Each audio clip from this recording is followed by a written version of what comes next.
hora tenemos a Aldo Mariate y Yo Caviar.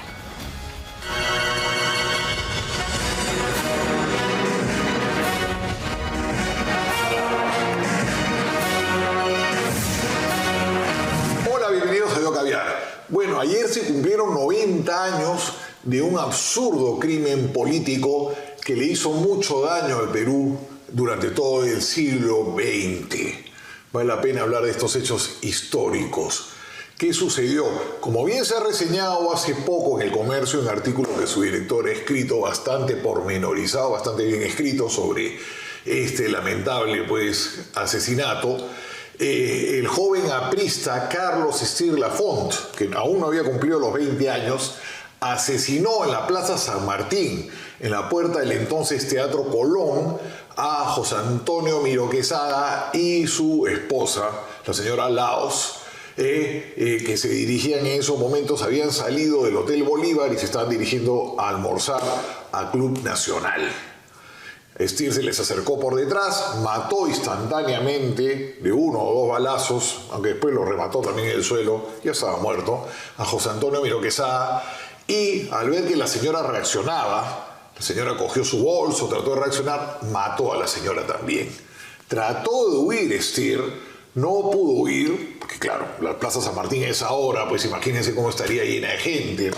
Entonces trató de huir, no pudo huir, se disparó, se hizo 2 disparos, uno en la tetilla y otro en la cara, no murió. Fue detenido, como era menor de edad, no fue ejecutado, no fue fusilado, porque se le aplicaba la pena de muerte en ese momento, y fue encarcelado durante muchos años. Luego Esther salió de la cárcel, se fue a vivir a Venezuela, regresó, trabajó en el Congreso con otro nombre, hubo un escándalo por todo eso, y murió hace no muchos años, creo que residía en Breña. Mi abuela Molloy era hija de William Molloy, un capitán de la Pacific Steam Navigation Company, que era una empresa de capitales ingleses. Mi abuelo era inglés, que trabajaba llevando transportes en el área del Pacífico, ¿no? Eran cargueros mercantes. Y el padre de Esther, que era Thomas Esther, era otro británico que se había casado también con peruana, al igual que mi bisabuelo, y eran vecinos allá en el Callao.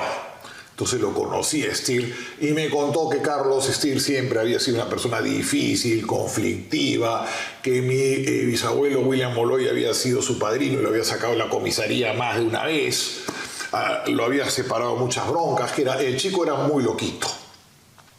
Y después lo que se contó en el juicio era que se había vuelto un fanático del APRA. En el APRA le habían dado el arma con la que él mata tiempo después a Miró Quesada. Yo no tengo ninguna duda de que el APRA le ordenó ejecutar a José Antonio Miró Quesada. Había una pugna muy fuerte entre el Comercio y el APRA en ese momento. Miró Quesada era un decidido antiaprista, era muy duro al APRA, y el APRA utilizaba el crimen político como arma política. No sabemos si haya ordenado o no la muerte, pero esto generó, de Miró Quesada, que Haya nunca pueda llegar al poder. Nunca pudo ser presidente de la Torre, porque tuvo al Comercio, que era un diario muy poderoso, sigue siéndolo, pero no saben lo que era en esa época, era muy poderoso, al Comercio en contra durante más de 50 años, y también al ejército, porque la revolución de Trujillo, de julio del año 32, un grupo de militares habían sido detenidos, que no se habían plegado a la revolución, habían sido recluidos en la prefectura de Trujillo. El ejército entró a Trujillo a sangre y fuego. Los guardianes de estos militares que estaban en la prefectura de Trujillo permitieron que fueran masacrados. Y ahí nació un odio entre el ejército y el APRA. Por eso el ejército no dejó nunca que Haya la Torre sea presidente. Hubo el veto militar, incluso el año 62 estuvo clarísimo, ¿no? Había ganado ya las elecciones y hubo el golpe. El golpe de Velasco también fue en gran parte motivado por el antiaprismo del ejército, que Haya la Torre iba a ganar por las elecciones en 1969 galopando. Y así en varias instancias de la historia del Perú no pudo llegar a poder Haya, hasta que recién en el año 78 ya el ejército y el Comercio ya no tenían tanta guerra contra el APRA, y Haya la Torre llegó tranquilamente a presidir la Asamblea Constituyente, ¿no? Fue el único cargo público alto que tuvo, porque siempre estuvo vetado, y a pesar de su popularidad y sus innegables dotes políticas, nunca pudo ser presidente del Perú por este veto. Y una de las razones de este veto fue este asesinato, como el del ejército fue el asesinato de estos militares en Trujillo. Así que el crimen como arma política no rinde.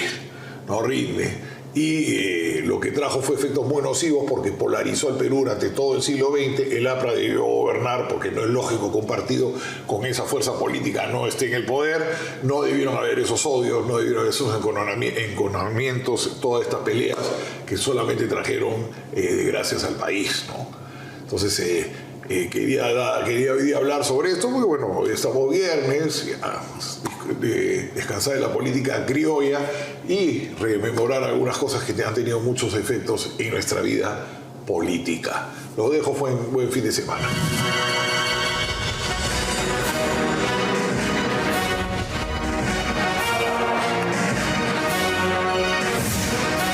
Que tengan un lindísimo fin de semana. Nos vamos. Que disfruten este fin de semana. Nos reencontramos el lunes. Chao. Adiós.